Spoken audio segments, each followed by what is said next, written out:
ఇది ఆవకాయ పచ్చడి నిన్న అమ్మ వాళ్ళ ఇంట్లో చెట్టుకి మొన్న వెళ్ళినప్పుడు కోసాను. ఓ డజన్ కాయలు, చాలా పెద్ద కాయలే.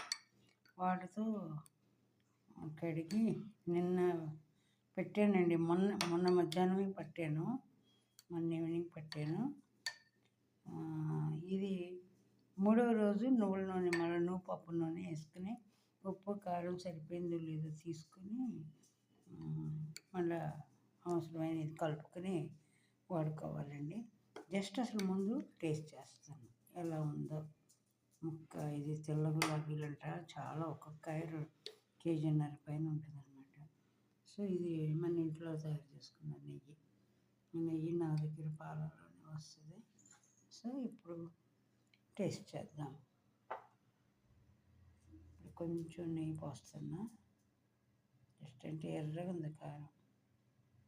మంచి మిరపకాయలు గుంటూరు నుంచి మాకు తెలిసిన ఫ్రెండ్ తోటలోంచి తెచ్చి ఇచ్చారు.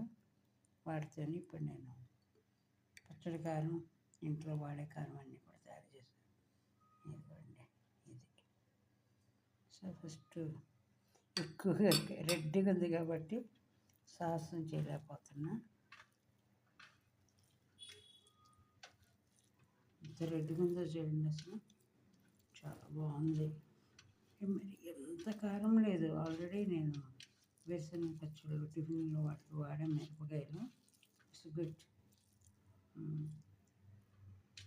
కానీ ఎందుకన్నా మంచిది తగ్గించేసుకోవటం బట్టి.